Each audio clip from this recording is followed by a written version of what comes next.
कि इस तरफ सॉल्वेंट है और ये सॉल्यूशन है और ये आपकी है एसपीएम सेमी परमेबल मेम्ब्रेन।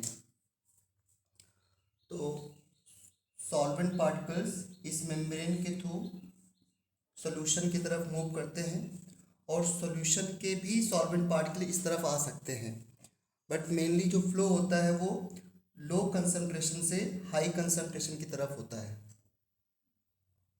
ठीक है, दैट इज कॉल्ड ऑस्मोसिस। तो ऑस्मोसिस क्या होती है? Net spontaneous flow of solvent particles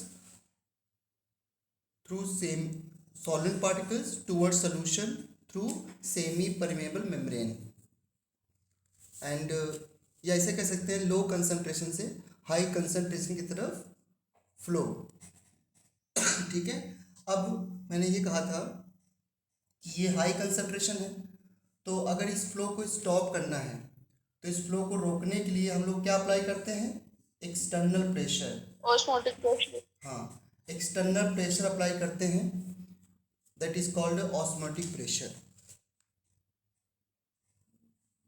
ठीक है, तो इस एक्सटर्नल प्रेशर को हमने कैसे लिखा था? This external pressure can be given by P equal to N upon V R T. Actually जो पार्टिकल्स इधर से उधर फ्लो करते हैं वो in the form of vapours होते हैं, तो वेपर के फॉर्म में होते हैं, तो फिर हम यहाँ पर ये जो आइडियल गैस इक्वेशन है वेपर के लिए हम यूज कर सकते हैं। तो P equal to N upon V R T और we can write P equal to C R T. ठीक है ना, C क्या है? एन अपॉन वी कंसंट्रेशन, या इसको ऐसे भी सकते हैं, एन यहाँ पे क्या है? नंबर ऑफ सॉलिड पार्टिकल्स, तो W2 upon M2 into V into R T. ये हमारा ऑस्मोटिक प्रेशर का फॉर्मूला है। एक बात और देखना, इस ऑस्मोटिक प्रेशर को हाइड्रोस्टैटिक प्रेशर भी कह सकते हैं।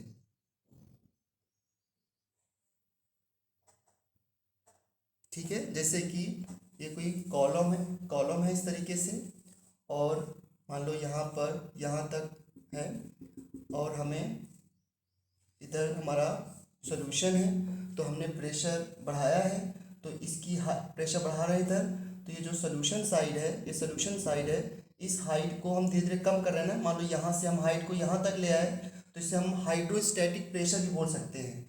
तो अगर हाइड्रोस्टैटिक प्रेशर है तो P इक्वल टू आपने फॉर्मूला पढ़ा है एच डी जी। तो कभी कभी वैसे एनसीईआरटी मेंशन नहीं, कभी कभी ये फॉर्मूला भी लगा सकते हैं P equal to H D G, hydrostatic pressure. मतलब हाइट को कितनी हाइट हमें नीचे लेके आनी पड़ेगी सो दैट कि ये जो सॉल्वेंट का फ्लो है वो टूवर्ड सोल्यूशन ना हो पाए। तो this osmotic pressure can also be hydrostatic pressure.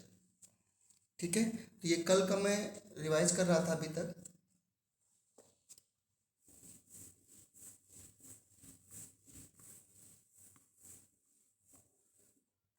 अब एक ऑस्मोटिक प्रेशर में एक दो टर्म और देख लेना, जैसे कुछ पॉइंट है। नंबर 1 पॉइंट, इफ प्रेशर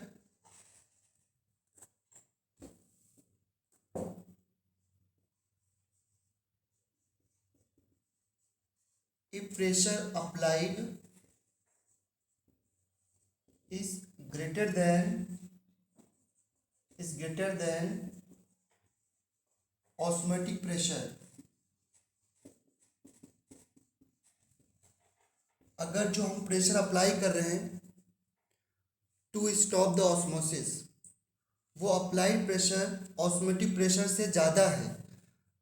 अब मान लो हमें सॉल्वेंट पार्टिकल्स को सॉल्यूशन की तरफ जाने से रोकने के लिए 2 atm का प्रेशर चाहिए था, and we have applied 3 atm toward solution side.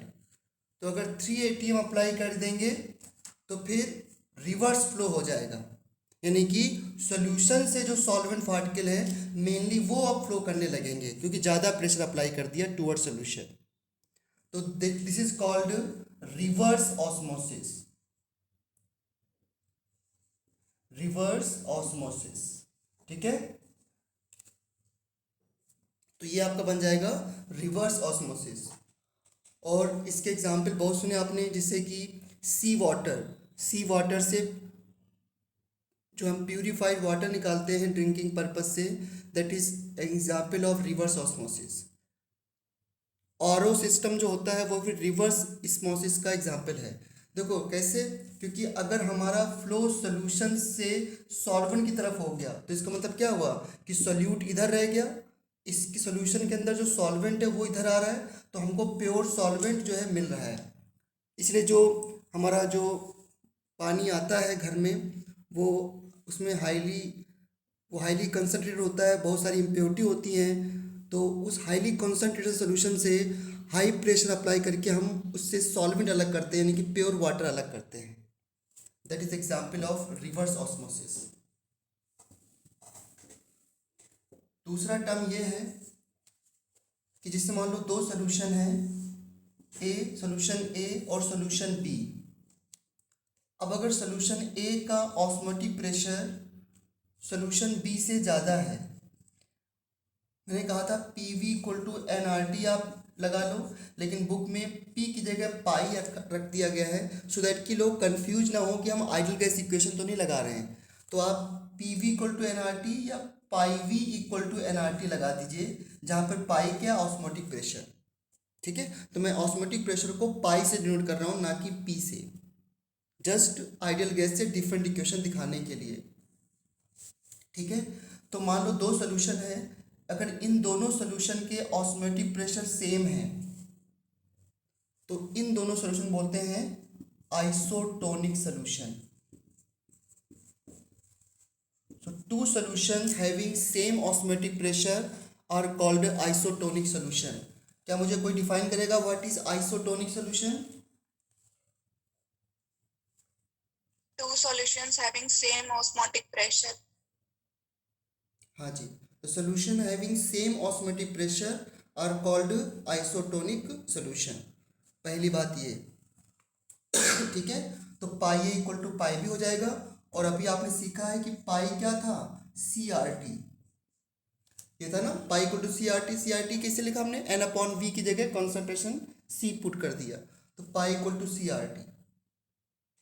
ठीक है, तो यहाँ पे हम क्या लिख सकते हैं, CART और यहाँ पर CBRT, तब जब दोनों सोल्यूशन के टेम्परेचर सेम है, अगर अदरवाइज हम T1 T2 भी यूज कर सकते हैं।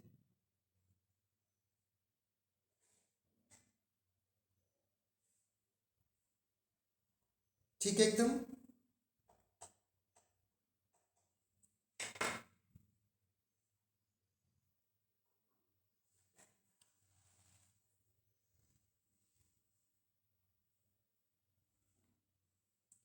ठीक है, अब अगर टेम्परेचर सेम है दोनों सोल्यूशन के, तो मैं RT और RT को कैंसिल कर सकता हूँ, तो we can also write CA equal to CB। ठीक है, तो इसका क्या मतलब है कि आइसोटोनिक सोल्यूशन अगर सेम टेम्परेचर पे हैं तो उनकी कंसंट्रेशन को हम इस तरीके से इक्वेट कर सकते हैं।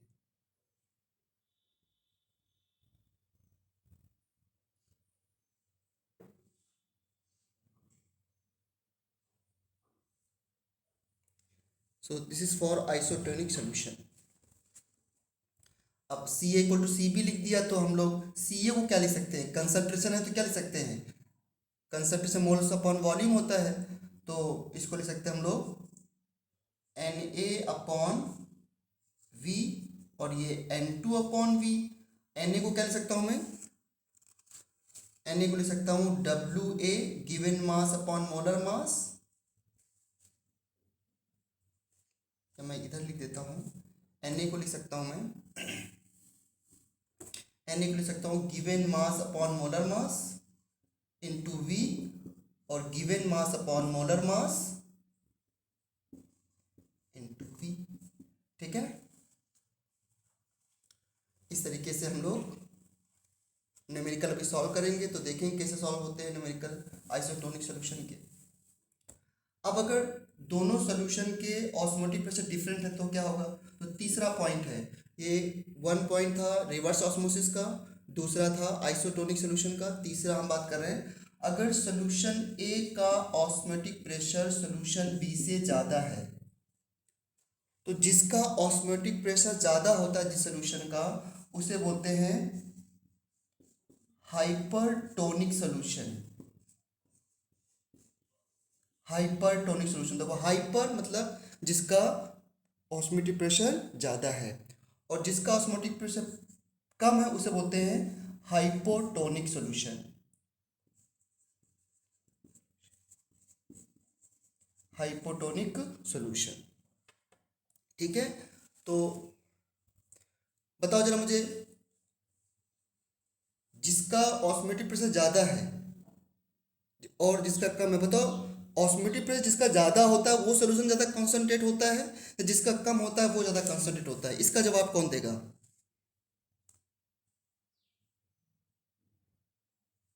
Tell me. सर कंसंट्रेशन ज्यादा होती है तो शायद ऑस्मोटिक प्रेशर भी ज्यादा होता है। हाँ बेटा, शायद क्यों लगा रहे हो, बिल्कुल सही बोल रहे हो आदित्य। अगर सॉल्यूट के पार्टिकल ज़्यादा हैं तो वहाँ पर ज़्यादा प्रेशर अप्लाई करना पड़ेगा toward solution to stop the osmosis, ठीक है। तो जिस सोल्यूशन का जिस सोल्यूशन की कंसंट्रेशन ज़्यादा होती है वहाँ पर ऑस्मोटिक प्रेशर ज़्यादा होता है,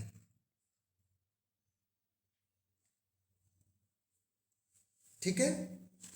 तो अगर मैं तुमसे पूछूं कि हाइपरटोनिक सॉल्यूशन और हाइपरटोनिक सॉल्यूशन में किसकी कंसंट्रेशन ज़्यादा है, तो क्या बताओगे? हाइपरटोनिक। हाइपरटोनिक। Hypertonic.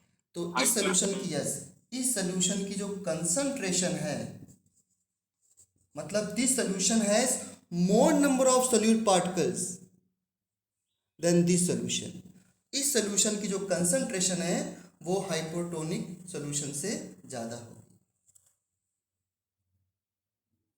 ठीक है। अब देखो चौथे पॉइंट में कुछ इंटरेस्टिंग एग्जाम्पल देता हूँ मैं आपको, फिर ये वाला टॉपिक ख़त्म होगा आपका। ये बहुत अच्छे सारे पॉइंट हैं, पीडीएफ आपके पास ऑलरेडी है, नोट्स इसमें बना लेना, इसमें आपके अच्छे से क्वेश्चन बनेंगे। तो नेक्स्ट एग्जाम्पल देता हूँ मैं आपको।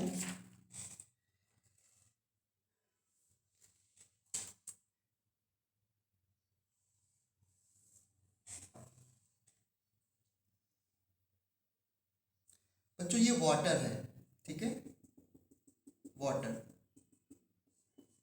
H2O, और दूसरे बीकर में वाटर प्लस NaCl है, NaCl, ठीक है। चलो जल्दी से बताओ मुझे कौन सा सॉल्यूशन ज़्यादा कॉन्सेंट्रेटेड है? Which solution is more concentrated? Second. Second, salt water. अब हमने क्या किया, दोनों सॉल्यूशन में एग डाल दिया, ये एग है, दोनों सॉल्यूशन में डाल दिया,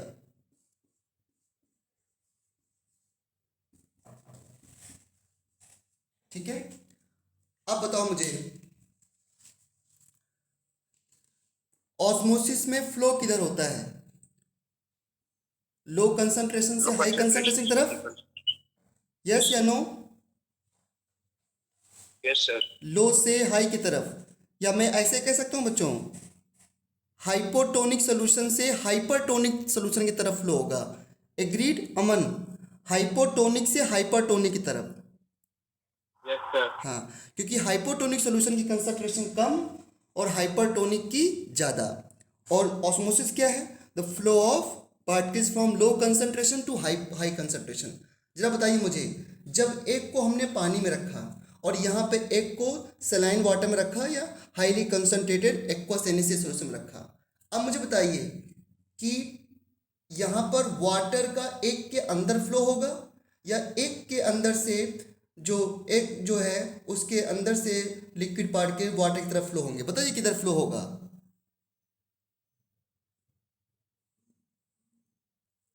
सर वाटर से एग हो Water जाएगा। से वाटर से की एग, तरफ. बिल्कुल सही। तो इसलिए क्या होगा, यहाँ पर क्या होगा, एग जो है, egg swells up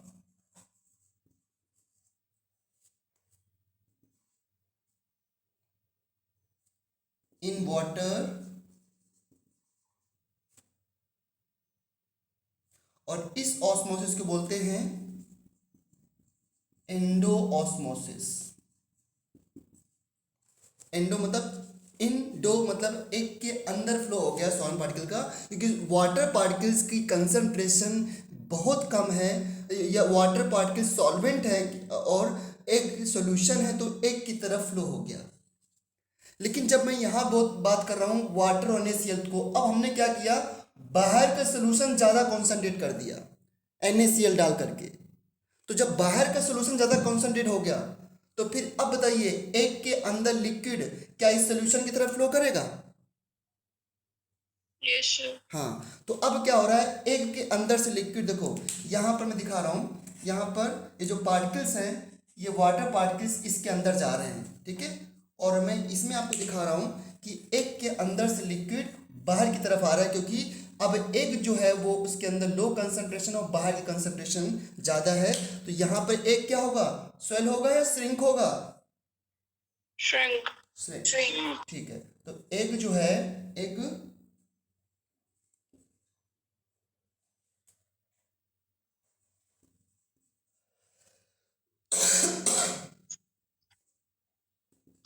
in salt solution, ठीक है। अब देखो एक के अंदर से लिक्विड बाहर आया है तो इसे बच्चों बोलते हैं, बाहर मतलब एग्जिट हुआ है तो इसे बोलते हैं बच्चों एक्सो ऑस्मोसिस। तो ये फोर्थ पॉइंट में आपको मैंने बताया। तो ये सारे इंपॉर्टेंट पॉइंट हैं ऑफ ऑस्मोटिक प्रेशर।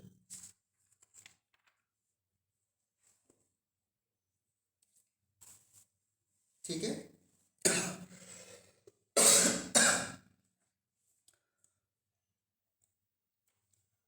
तो हमने सीख लिया एंडोऑस्मोसिस और एक्सोऑस्मोसिस।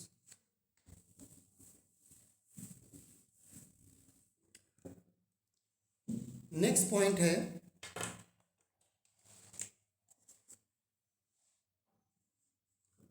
What is significance of colligative properties. Colligative properties का सिग्निफिकेंस क्या है, क्यों पढ़ते हैं हम लोग कोलिगेटिव प्रॉपर्टीज, क्यों स्टडी करते हैं? सॉल्यूट डालने के बाद कैसे सॉल्यूशन का बॉइलिंग पॉइंट चेंज हो रहा है with respect to solvent, solute add करने के बाद सॉल्यूशन का फ्रीजिंग पॉइंट कैसे चेंज हो रहा है विद रिस्पेक्ट टू सॉल्वेंट, क्यों पढ़ते हैं? What is the significance of colligative properties, tell me, क्या सिग्निफिकेंस हो सकता है?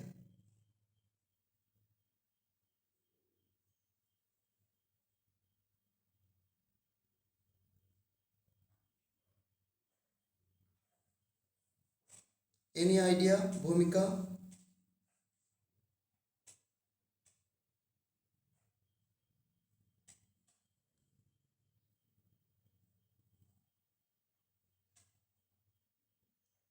अमन?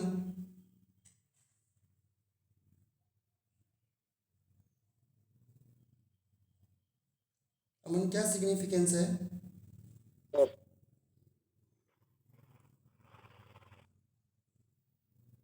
ओके, तो ये एक नंबर का क्वेश्चन बनता है कि कोलिगेटिव प्रॉपर्टीज का सिग्निफिकेंस क्या है। तो देखो the significance of colligative properties is to determine, to the point बता रहा हूँ, to determine molar mass of unknown solute. ठीक है, जैसे मैं कहूँ कि ये हमारा सॉल्वेंट है, दिस इज सॉल्वेंट, और इसमें हमने सॉल्यूट को ऐड कर दिया। अब ये सॉल्यूट के हमने 2 ग्राम ऐड किए या 5 ग्राम ऐड किए, 10 ग्राम ऐड किए, अगर हमें इस सॉल्यूट का मोलर मास नहीं पता है तो by this method we can find the molar mass of unknown solute. तो जब आप बता देते हो ना कि NaCl का मोलर मास 58.5 है ना, ग्लूकोज का मोलर मास 180 है, सुक्रोज का 342 है, ये सारे मोलर मास बच्चों इसी मेथड से डिटरमाइन किए गए थे।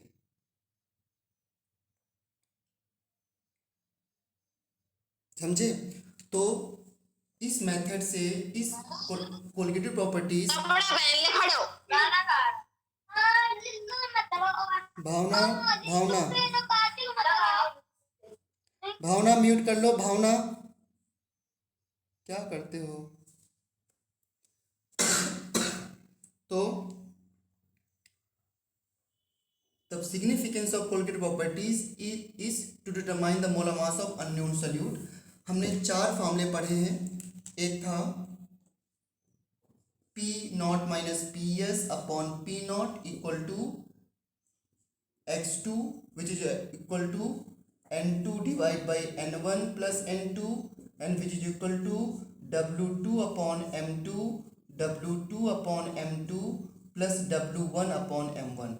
और यहाँ पर हमको सॉल्वेंट का मोलर मास और गिवन मास सब पता है, केवल हमको निकालना है सोल्यूट का मोलर मास। मतलब इसी पर्पस के लिए यूज की गई थी। दूसरा हमने सीखा इलिवेशन इन बॉइलिंग पॉइंट, जो कि होता है डेल्टा टीबी। डेल्टा टीबी का फॉर्मूला क्या सीखा आपने? K B into molality which is equal to 1000, ये हमने कल लिखा था, 1000 इंटू के B W2 upon M2 into W1, जहाँ पर ये M2 क्या है? सोल्यूट का मोलर मास।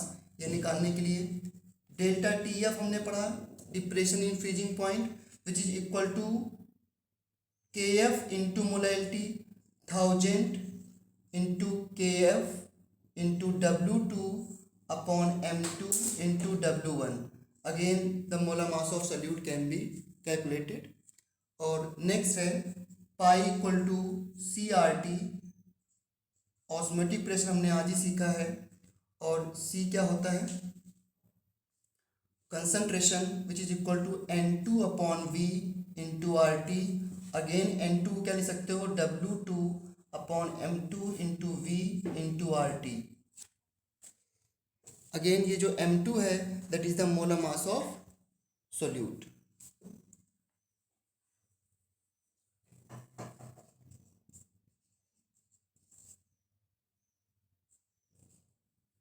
ठीक है, सो ये है। तो बेसिकली ये चारों कोलगेट प्रॉपर्टीज आई थी experimental method to determine molar mass of unknown solute. अब से सॉल्वेंट है, वाटर का बॉइलिंग पॉइंट 100 डिग्री है, उसमें कोई कंपाउंड डाल दिया, मान लो सोल्यूट डाल दिया, उस सोल्यूट का नाम नहीं बताया गया, उसका मास बता दिया गया कि 10 ग्राम सोल्यूट डाल दिया गया। अब 10 ग्राम सोल्यूट डाल दिया गया तो जो वाटर है उसमें 10 ग्राम सोल्यूट डाला गया है, तो सोल्यूशन का बॉइलिंग पॉइंट बढ़ गया। तो सोल्यूशन का बॉइलिंग पॉइंट बढ़ गया, तो सोल्यूशन का बॉइलिंग पॉइंट कितना बढ़ा है? That is delta TB. वो डेल्टा टीबी एक्सपेरिमेंट आपको बता देगा कितना बॉइलिंग पॉइंट बढ़ा है। तो डेल्टा टीबी आ गया, के बी विल बी गिवन, और सोल्यूट का मास गिवन है, सॉल्वेंट पहले से नोन था, यहाँ पर के बी गिवन है, यहाँ से M2 आ जाएगा। समझ रहे हो बात को? कि आपको जब हम किसी सॉल्वेंट में सोल्यूट ऐड करते हैं तो उसका बॉइलिंग पॉइंट रेज करता है, या फ्रीजिंग पॉइंट डिप्रेस होता है, तो बॉइलिंग पॉइंट कितना रेज किया है वो एक्सपेरिमेंट बता देगा। तो डेल्टा टी भी पता होगा, के भी पता होगा, सोल्यूट कितना ग्राम ऐड किया गया वो भी पता है, सोल्यूट का मोलर मास आपको निकालना है, और given mass of the solvent भी पता है। ये पर्पस था to for the significance of colligative properties. लेकिन अब क्वेश्चन तो कुछ भी पूछ सकते हैं, कुछ भी आ सकता है क्वेश्चन में, लेकिन पर्पस इसका यही था to determine the molar mass of unknown solute. ठीक है, ये है।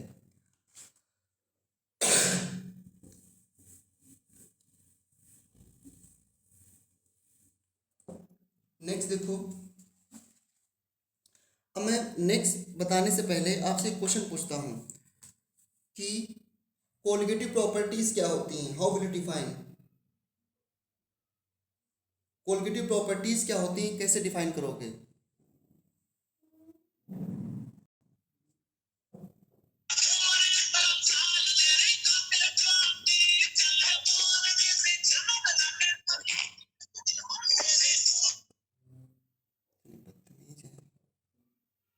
पढ़ना नहीं है तो मैं डिस्टर्ब करना है। कोलगेटिव प्रॉपर्टीज क्या होती हैं, बताएगा कोई? Properties which depend upon the number of solute present in solution and do not depend upon the size and shape and charge. हाँ, बिल्कुल सही। सो कोलगेटिव प्रॉपर्टीज जो होती हैं वो जो नंबर ऑफ सॉल्यूट पार्टिकल पर डिपेंड करते हैं। अब जरा ध्यान सुनना, जब कोलगेटिव प्रॉपर्टीज को बताया गया था, ठीक है, तो जैसे ग्लूकोज है, यूरिया है, सुक्रोज है,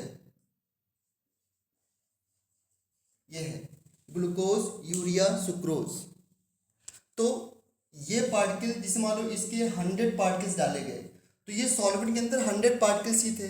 यूरिया के अगर 100 पार्टिकल्स डाले गए तो सॉल्वेंट के अंदर 100 पार्टिकल्स ही रहेंगे, और सुक्रोज के अगर 100 पार्टिकल्स के डाले गए तो सॉल्वेंट के अंदर 100 पार्टिकल्स ही रहेंगे, ठीक है ना। बट अगर आप एसिटिक एसिड को पानी में ऐड करो आप एक्वस में, इसके नंबर ऑफ पार्टिकल चेंज रहेंगे। अगर आप एसिटिक एसिड को बेंजीन में ऐड करो, बेंजीन में, तो number of particles will change. अगर आप NaCl को पानी में एक्वस में ऐड करें तो 1 मोल NaCl बिकम 2 मोल पार्टिकल्स। क्यों?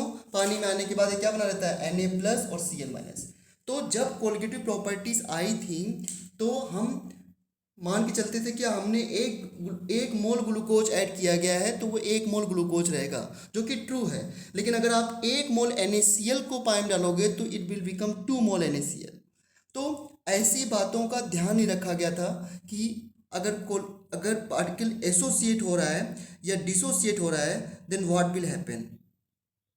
अगर पार्टिकल सॉल्यूट पार्टिकल एसोसिएट या डिसोसिएट हो जाए तो क्या होगा, इस बात की केयर नहीं की गई थी कोलगेटिव प्रॉपर्टीज़ में। इसलिए एक साइंटिस्ट थे जिनका नाम था वॉन हाफ, उन्होंने एक फैक्टर इंट्रोड्यूस किया था जिसका नाम है वॉन हाफ फैक्टर।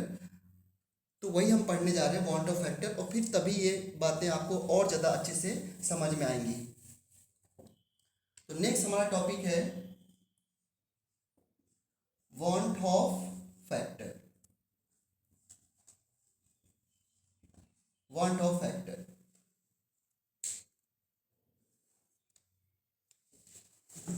ठीक है।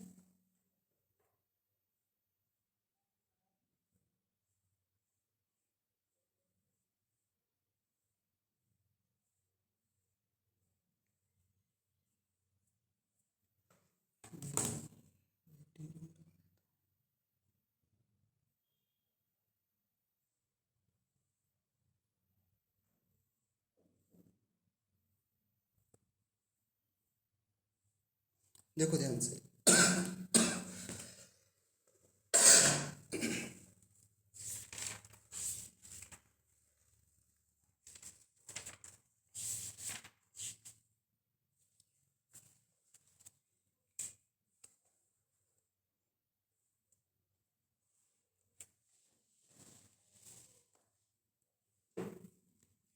देखो जरा, if solute particle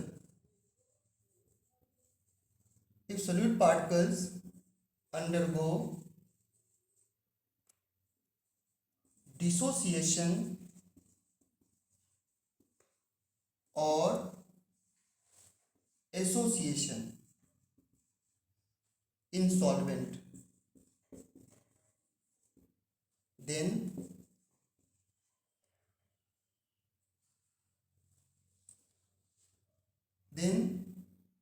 observed and theoretical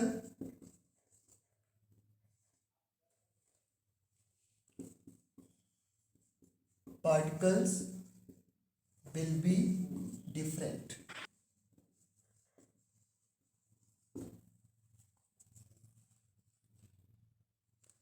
Then observed and theoretical particle will be different. मैं क्या बोल रहा हूँ, if solute particles undergo dissociation और association in solvent then observe and theoretical particle will be different. So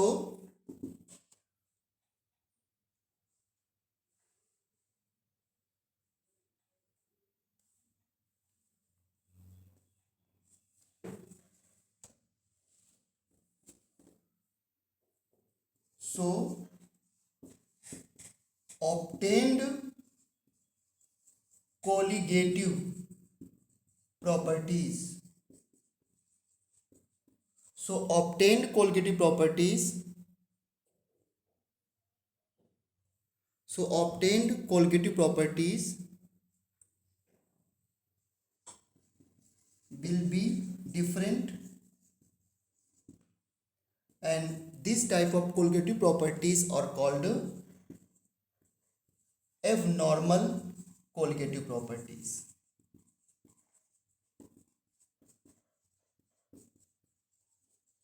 Abnormal colligative properties. अगर solute particles solution के अंदर associate या डिसोसिएट हो रहा है, तो जो थ्योरेटिकली हम पार्टिकल मान के चल रहे हैं कि हमने इतने पार्टिकल ऐड किए हैं, वो पार्टिकल्स के नंबर कम या ज़्यादा होंगे। एसोसिएट हो जाएगा सॉल्यूट तो पार्टिकल्स कम हो जाएंगे, और डिसोसिएट हो जाएगा सॉल्यूट तो पार्टिकल ज़्यादा हो जाएंगे। तो ऐसे केस में जो कोलिगेटिव प्रॉपर्टीज होती है, उस कोलिगेटिव प्रॉपर्टीज का नाम होता है abnormal colligative properties. That colligative property is called abnormal. कौन बोल रहा है? आकांक्षा। सर प्रतिभा को आपने रिमूव कर दिया। प्रतिभा को रिमूव नहीं किया था मैंने, तो किसी कोई और के नाम से था, उसको रिमूव किया था। वो कह रही है कि सर ने रिमूव कर दिया। तो उससे बोलो कि आप प्रतिभा के नाम से ज्वाइन करो, तो मैं एडमिट कर लूँगा। ठीक है।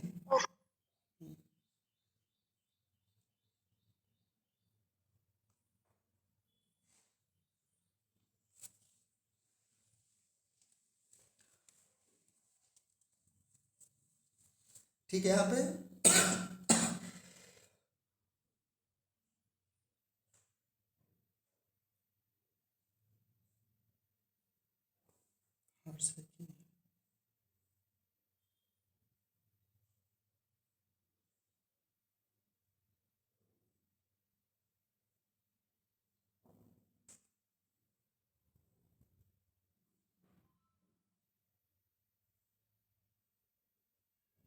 हर्ष हर्ष हर्ष हर्ष आपको मेरी वॉइस आ रही है? अभी आपने ज्वाइन किया है? Yes sir, yes sir. Okay.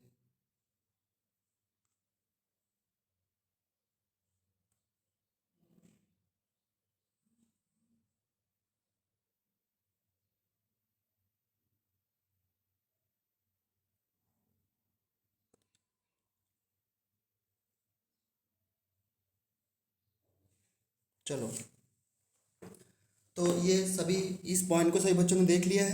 अब आगे बताता हूँ मैं।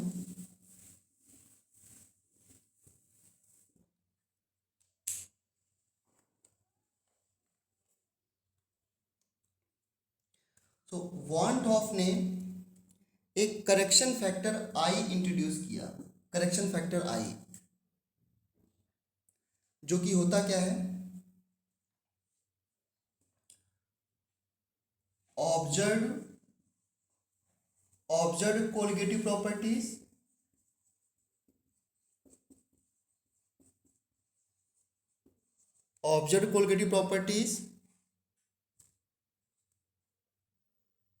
divide by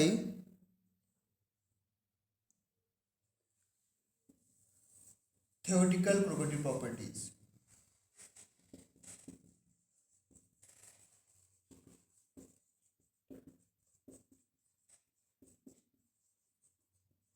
Observed colligative properties divided by theoretical colligative properties.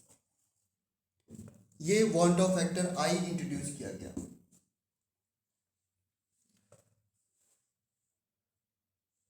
अब कोलिगेटिव प्रॉपर्टीज जो होती हैं वो नंबर ऑफ पार्टिकल्स पे डिपेंड करते हैं, तो इसको हम ऐसे भी लिख सकते हैं, ऑब्जर्व्ड नंबर ऑफ पार्टिकल्स, कि एक्चुअल पार्टिकल कितने हैं सॉल्वेंट के अंदर, observed number of particles divide by theoretical number of particles. Observed number of particles divide by theoretical number of particles. ठीक है, या इसको ऐसे भी लिख सकते हैं। अब अगर मान लो जैसे कि मैं कहूँ कि हमने 1 मोल ग्लूकोज ऐड किया, ध्यान देना, अगर हमने 1 मोल ग्लूकोज ऐड किया है सॉल्वेंट में, तो बताओ मुझे 1 मोल ग्लूकोज थ्योरेटिकल पार्टिकल हमने मान लिया, ये थ्योरेटिकल पार्टिकल है 1 मोल ग्लूकोज, जब ये पानी में गए तो बताओ पानी में 1 मोल ग्लूकोज 1 मोल ही रहेगा, 2 मोल हो जाएंगे? 1 मोल ही रहेगा। 1 मोल ही रहेगा। तो ऐसे केस में आई की वैल्यू कितनी आ जाएगी? 1। बिल्कुल सही, क्योंकि ऑब्जर्व पार्टिकल और थ्योरेटिकल पार्टिकल सेम रहेंगे। तो ऐसे ऐसे इस टाइप के सॉल्यूट के लिए क्वालिटेटिव प्रॉपर्टीज बहुत ही बेटर थी पहले, लेकिन अगर सॉल्यूट हमने वाटर में कोई सॉल्यूट डाला है और वो जाके डिसोसिएट एसोसिएट हो गया, तो नंबर ऑफ पार्टिकल जो थ्योरेटिकली हम मान के चल रहे थे वो चेंज हो गए। तो फिर उस केस में कैसे हम सॉल्व करेंगे क्वेश्चंस? तो इसलिए van't Hoff factor i introduce किया गया कि अगर पार्टिकल चेंज होते हैं then what will you do. ठीक है। अच्छा, एक चीज और देखो यहाँ पे, आपको पता है कि मोल्स क्या होता है? मोल्स नंबर ऑफ पार्टिकल्स होते हैं equal to given mass upon molar mass. तो मैं इस फॉर्मूले को कैसे लिख सकता हूँ? और नंबर ऑफ पार्टिकल्स क्या होते हैं? Given mass upon molar mass observe. और थ्योरेटिकल नंबर ऑफ पार्टिकल क्या लिख सकता हूँ मैं? Given mass upon theoretical molar mass observe. तो which is equal to given mass cancel हो गया। अब मान लो सॉल्यूट के 10 ग्राम डाले गए हैं तो वो 10 ही ग्राम रहेंगे ना, चाहे वो ऑब्जर्व हो चाहे थ्योरेटिकल हो। तो क्या हो गया यहाँ पर? ये फॉर्मूला क्या बन गया? Theoretical molar mass divide by observe molar mass. ये 3 फॉर्मूले हमको मिल गए क्वालिटेटिव प्रॉपर्टीज के, वांट ऑफ फैक्टर के, sorry, I observe qualitative properties, theoretical qualitative properties, ये तो डेफिनेशन थी। इसके बाद qualitative properties number of particles पे डिपेंड करते हैं, तो observe number of particles divide by theoretical number of particles. फिर नंबर ऑफ पार्टिकल्स क्या होते हैं? यानी number of moles given mass upon molar mass. तो गिवन मोलर मास ऑब्जर्व नीचे हो जाएगा और थ्योरेटिकल मोलर मास ऊपर हो जाएगा। तो theoretical molar mass of the solute divide by observe molar mass of solute. अब किसी बच्चों को लग रहा होगा सर एक सोल्यूट के थ्योरेटिकल और ऑब्जर्व मोलर मास क्या होते हैं, तो थोड़ी देर में अभी क्लियर होता है। क्योंकि मान लो एक ही सोल्यूट है, अगर वो एक 2 पार्टिकल मिलकर के A2 बना लिया, तो आप A2 को एक पार्टिकल मानेंगे तो उसका मोलर मास हम डबल लेंगे। यहाँ पर ऐसा मोलर मास डबल यहाँ पे आ जाता है, वो अभी हम सीखेंगे 2 मिनट में ही। ठीक है। तो ये वांट ऑफ फैक्टर आई होता है। कैसे इसको अप्लाई किया गया वो देखते हैं। तो देखो सारे फॉर्मूले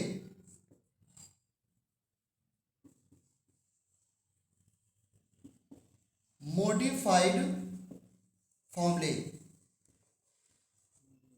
इसके बाद मॉडिफाइड फॉर्मूले क्या बताए गए? हेमंत को आवाज आ रही मेरी? हेमंत है?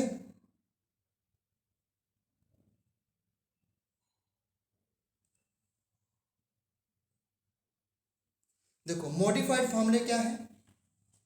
आपने लिखा था P0 minus PS upon P0 equal to x2। बस इस मॉडिफाइड फॉर्मूले में यहाँ पे I इंट्रोड्यूस कर देंगे, और अगर I 1 है तो कोई दिक्कत नहीं। दूसरा क्या था? Delta TB equal to KB into molality, यहाँ पे I इंट्रोड्यूस कर देंगे। तीसरा क्या? Delta TF into I into KF into M। और चौथा क्या था?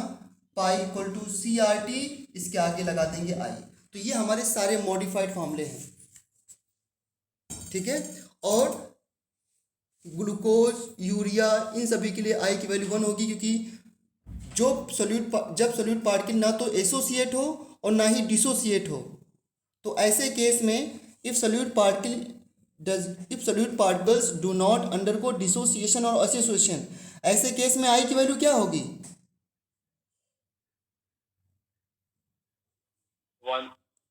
1।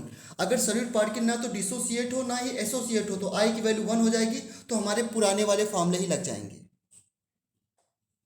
तो क्वेश्चन यहाँ पे ये राइज होता है कि फिर हम सभी के लिए I निकालेंगे कैसे, तो वो देखते हैं calculation of I।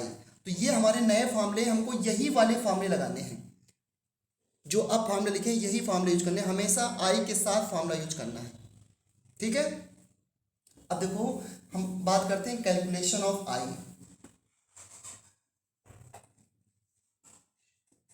Calculation for want Hoff factor I, calculation for I. देखो पहली बात, पहला पॉइंट, अगर ग्लूकोज है, यूरिया है, सुक्रोज है ना, और भी लाइक और कौन से ले सकते हैं सोल्यूट एक्सेट्रा, अगर इस टाइप के सोल्यूट है तो इनके लिए आई हमेशा 1 होगा, because this particle do not undergo association और डिसोसिएशन। ठीक है, ये पार्टिकल एसोसिएटेड डिसोसिएट नहीं होते हैं, इनके लिए आई की वैल्यू 1 होती है। ठीक है, पहली बात। दूसरा देखो, दूसरा पॉइंट,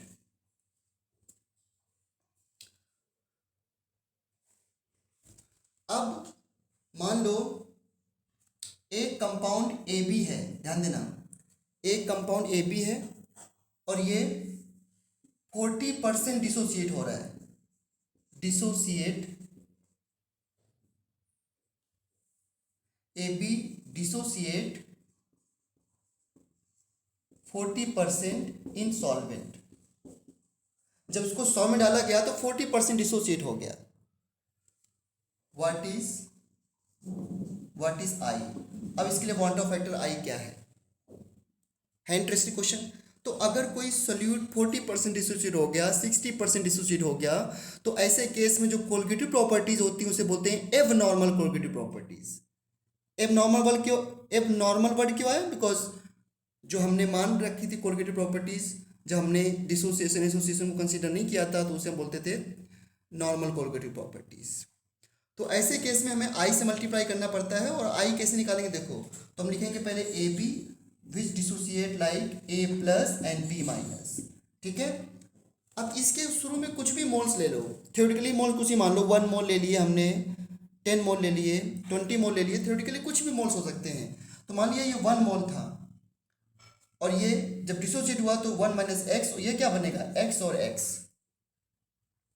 तो अब मुझे बताइए आई क्या होता है? Observe number of particles. Observe number of particles क्या होते हैं? ए प्लस कितना बना एक्स, बी माइनस कितना बना एक्स, और ए माइनस बी कितना बचा 1 माइनस एक्स।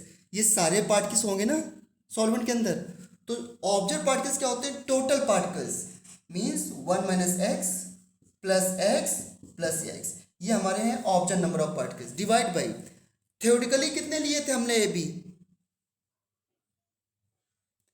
बी के थ्योरेटिकल पार्टिकल्स कितने लिए थे हमने 1, जो जिससे स्टार्ट करते हो, बताओ कितना आ गया आई की value 1 plus x. 1 plus x कितने परसेंट डिसोसिएट हुआ? 40%। तो 40% मतलब 1 प्लस 0.4, 1.4 आपकी वैल्यू आ गई आई की। इस तरीके से आपको आई निकाल के पुट करना है। और लेता हूं एक क्वेश्चन, जैसे थर्ड क्वेश्चन है K4FeCN का होल 6, K4FeCN का whole 6 dissociates 60% in water, find i, find van't Hoff factor i. इसके लिए वांट ऑफ फैक्टर आई कैसे निकालोगे? How to find? चलो कैसे करेंगे बता सकता है कोई? सॉल्व करो जरा, आप लोग सॉल्व करके बताओ। ये ब्रैकेट लगे हैं तो इसका मतलब ये होता है ये ऐसे डिसोसिएट होता है। K4FeCN का होल 6 टूटेगा इस तरीके से, देखो जहाँ से ब्रैकेट है वहीं से तोड़ना, 4K प्लस और FeCN का होल 6 4 माइनस, ये इस तरह ब्रेक होता है। इनिशियल पार्टिकल्स क्या लोगे? देखो इनिशियल थ्योरेटिकल पार्टिकल गिवन होंगे, लेकिन इसमें क्या ये रेशियो होता है ना, तो इनिशियल कुछ भी लो वो 1 मान के कर लो, सही आंसर आ जाता है। तो इसके थ्योरेटिकल पार्टिकल 1 मान लिया, इनिशियल पार्टिकल, ये 0 0 हो गया, ये 1 माइनस एक्स हुआ, ये कितना बना, कितना बनेगा ये 4x, ये कितना बनेगा x। बताइए जरा आई क्या होता है? ऑब्जर्व नंबर ऑफ पार्टिकल्स, कितने पार्टिकल ऑब्जर्व हैं?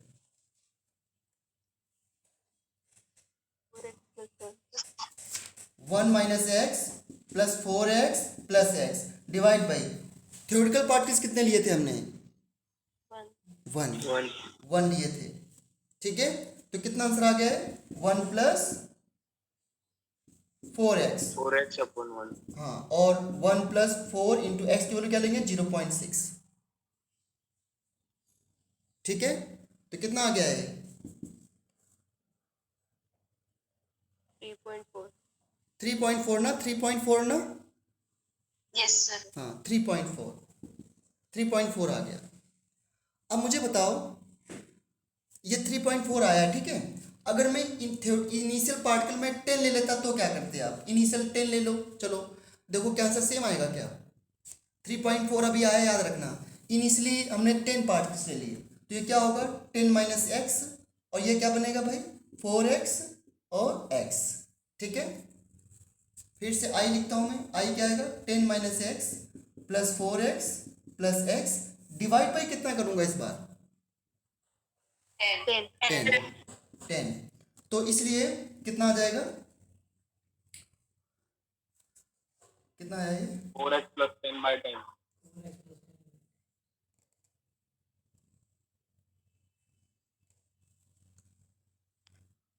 कितना आएगा ये 4x 4x plus 10 by 10 हो जाएगा sir. 4x plus 10 by 10, 1.24.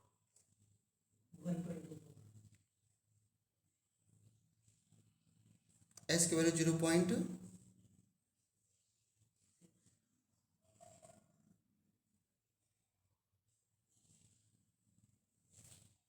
x इस बार 6 नहीं लेंगे. क्या बेटा, x को इस बार 6 नहीं लेंगे.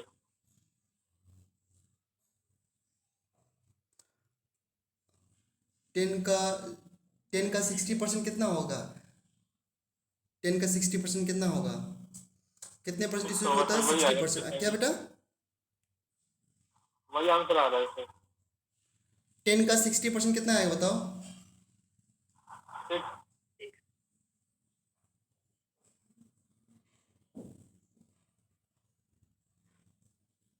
6 होगा ना। Yes, sir.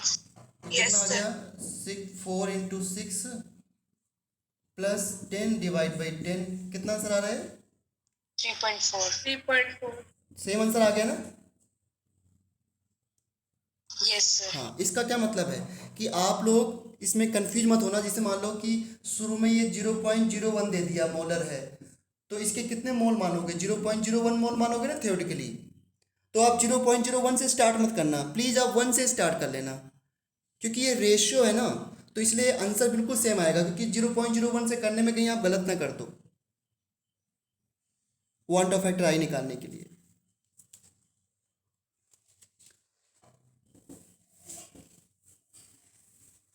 चलो अब एक क्वेश्चन और बहुत बढ़िया लेते हैं। Find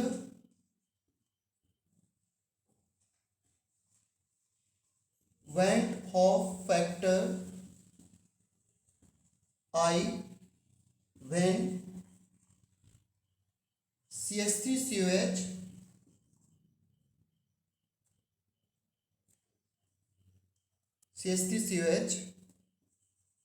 dissolve in number 1 water and number 2 benzene solvent।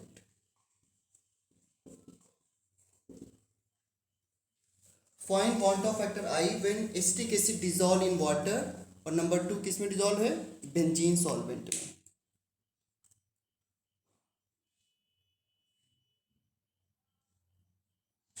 कैसे निकालेंगे देखो, पहले आते हैं वाटर में। सो एसिटिक एसिड अगर वाटर में होगा एक्वस में, तो डिसोसिएट होगा CH3CO माइनस और H प्लस में। अब इसकी इनिशियल कंसंट्रेशन क्या लें, चलो इस बार मैं C लेके कर देता हूँ ना, ये C है, या 1 लेके कर दो, कोई दिक्कत ही नहीं होगी। 1 लेके कर देते हैं, चलो तो 1 लेके करेंगे तो 0 0 1 माइनस अल्फा, या X लेते हैं अल्फा अल्फा। ठीक है भाई, तो I कितना आ गया 1 minus alpha plus alpha divide by 1, initial 1 माना था, कितना आ गया 1 प्लस अल्फा। आई की वैल्यू 1 से ज़्यादा है 1 से कम है, ज़्यादा, तो जब एसिटिक एसिड को आप वाटर में डालेंगे तो आई की वैल्यू 1 से ज़्यादा आएगी। और ठीक है, सबको क्लियर है एकदम, 1 प्लस अल्फा 1 से ज़्यादा होगा। और अगर एसिटिक एसिड को आप बेंजीन में ऐड करेंगे, बेंजीन में, तो क्या होगा देखो, बेंजीन नॉन पोलर सॉल्वेंट है, it is a non polar, और नॉन पोलर सॉल्वेंट में कोई डिसोसिएट नहीं करता। तो क्या बताओ, बेंजीन, अगर एसिटिक एसिड को मैं बेंजीन में ऐड करूंगा तो क्या एसिटिक एसिड डिसोसिएट होगा, आयनों में टूटेगा, टूटेगा आयनों में? No sir. हाँ, नहीं टूट ब्रेक होगा, क्योंकि वाटर पोलर सॉल्वेंट है, इसका डाइलेक्ट्रिक कांस्टेंट ज़्यादा होता है, तो ये इसको डिसोसिएट कर देगा आयंस में, but benzene can not do this. और इसमें क्या होता है, बेंजीन में या किसी भी नॉन पोलर सॉल्वेंट में एसिटिक एसिड जाकर के डाइमराइज हो जाता है। कैसे होता है डाइमराइज, ध्यान देना, बहुत इंपॉर्टेंट है। ये है acetic acid, double bond O और ये OH, CH3। ये देखो क्या बन गया इनके बीच में, ये क्या बन गई, इंटरमॉलिक्यूलर हाइड्रोजन बॉन्डिंग। और इससे क्या हुआ, एसिटिक एसिड के 2 मॉलिक्यूल एसोसिएट हो गए। तो जब बेंजीन में डालते हैं इसको तो ये बन जाता है CH3COH का होल ट्वाइस। ये इस तरीके से डाइमर बन गया।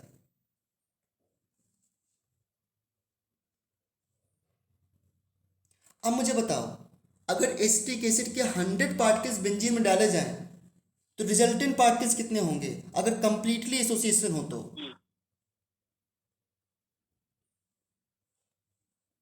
अगर एसिटिक एसिड के 100 पार्टिकल्स बेंजीन में ऐड कर दिए जाएं और 100% एसोसिएशन हो तो बताओ एसिटिक एसिड के कितने पार्टिकल्स रहेंगे? 50, क्योंकि 2 पार्टिकल्स मिलकर के एक पार्टिकल्स नहीं बना रहे हैं, डाइमर नहीं बन रहा है। तो अगर 100 पार्टिकल्स हैं तो 2 पार्टिकल्स मिलकर एक पार्टिकल बना लिया, और इसका मोलर मास कितना ऑब्जर्व होगा, 120। एसिटिक एसिड का 60 होता है। That is called observe, that is called abnormal colligative properties.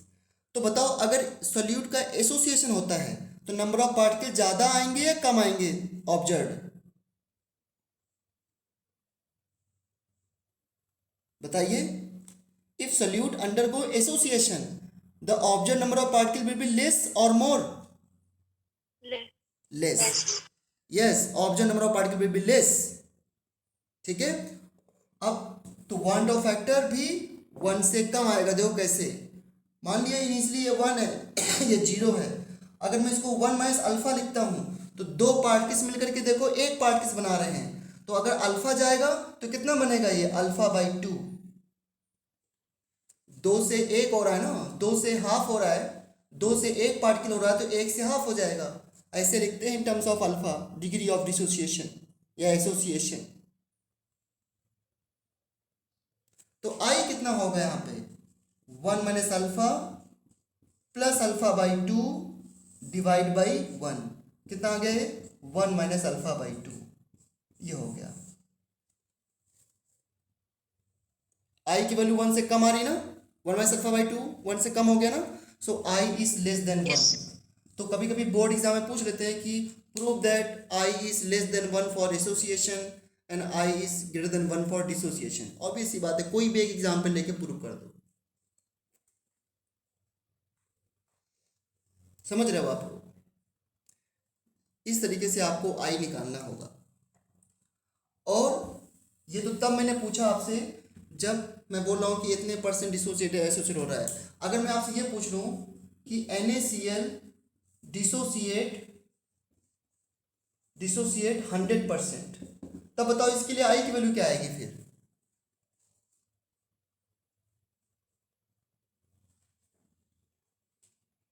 बताओ। अगर NaCl कंप्लीटली टूट जाए एंड्स में तो कितने आई की वैल्यू आएगी इसके लिए, 2, खत्म बात। क्यों, इनिशियली कितने पार्टिकल माने जाएंगे इसके, 1, लेकिन सॉल्वेंट के अंदर कितने हो जाएंगे, 2। तो आई की वैल्यू क्या होगी, 2 divide by 1, object particle divide by theoretical particles. जैसे मैं आपसे और कहूँ कि Na2SO4 100% डिसोसिएट हो रहा है। बताओ इसके लिए आई की वैल्यू कितनी आएगी? 3। अगर 100% डिसोसिएट हो जाएगा तो सभी पूरे मॉलिक्यूल आयन में टूट गए, तो ये कुछ बचे नहीं। तो बताओ इनिशियली कितने लिए हमने? 1 मोल। फाइनल कितने मिले? 3 मोल। फाइनल क्या होते हैं? Object particles. 3 डिवाइड बाई 1 कितना आ गया? 3। ये आई की वैल्यू आ गई। तो अगर कुछ नहीं देता है कि कितने परसेंटेज एसोसिएट डिसोसिएट हो रहा है, तो उस केस में आपको डायरेक्टली 100% मान के कर लेना है, सीधा सीधा आई। कुछ ना दे रखा हो तो सीधा इसके लिए आई की वैल्यू 3 लोगे, कुछ ना दे रखा हो सीधा इसके लिए आई की वैल्यू 2 लोगे। जैसे मैं तुमको क्वेश्चन में ये दे दिया गया और कुछ नहीं इन्फॉर्मेशन दी, फॉर्मूला हमेशा आई के साथ लगाना है, तो बताओ आई की वैल्यू कितनी लोगे?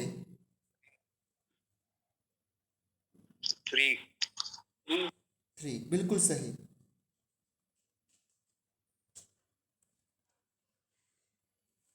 ठीक है, चलो। और एक क्वेश्चन मैं पूछ रहा हूं आपसे, बताइए जरा। अब बहुत बढ़िया बढ़िया क्वेश्चन बनेंगे। 1 मोलर ग्लूकोज और 1 मोलर NaCl दोनों पानी में प्रेजेंट हैं। 1 मोलर ग्लूकोज, 1 मोलर NaCl, बताओ किसका बॉइलिंग पॉइंट ज़्यादा होगा? अब कल ऐसा क्वेश्चन मैंने पूछा था, किसका बॉइलिंग पॉइंट ज़्यादा होगा? Tell me. 1 molar NaCl. 1 molar NaCl, because 1 molar NaCl has more number of particles. समझ में आ रहा है चिता? Yes, sir. बताओ इन दोनों सॉल्यूशन में किसका फ्रीजिंग पॉइंट ज़्यादा होगा? ग्लूकोज। बिल्कुल सही, क्योंकि ये ज़्यादा फ्रीजिंग पॉइंट को डिप्रेस कर देगा ना। जहाँ ज़्यादा, देखो आपने क्या सीखा है, सोल्यूट पार्टिकल ऐड करने से फ्रीजिंग पॉइंट में डिप्रेशन और बॉइलिंग पॉइंट में एलिवेशन होता है और वेपर प्रेशर कम होता है। तो अब मैं मुझे पूछूंगी दोनों सोल्यूशन में किसका वेपर प्रेशर ज़्यादा होगा, तो पहले का वेपर प्रेशर ज़्यादा होगा, दूसरे कम होगा। क्यों? क्योंकि यहाँ पे सोल्यूट के पार्टिकल ज़्यादा हैं, नॉन वोलेटाइल सोल्यूट पार्टिकल ज़्यादा है, क्योंकि ये डिसोसिएट होकर के ज़्यादा पार्टिकल क्रिएट कर देगा अंदर। तो इसका वेपर प्रेशर कम, बॉइलिंग पॉइंट ज़्यादा, फ्रीजिंग पॉइंट कम। वेपर प्रेशर ज़्यादा, बॉइलिंग पॉइंट कम, फ्रीजिंग पॉइंट ज़्यादा। ऐसे क्वेश्चन बढ़िया बढ़िया बन सकते हैं। देखो और ध्यान से, 0.1 molar glucose, 0.1 molar NaCl, 0.1 molar CaCl2 और 0.1 molar Al2SO4. Tell me which solution has more boiling point, more elevation in boiling point? Last. Which solution has more freezing point? First. Next question है, which solution has more depression in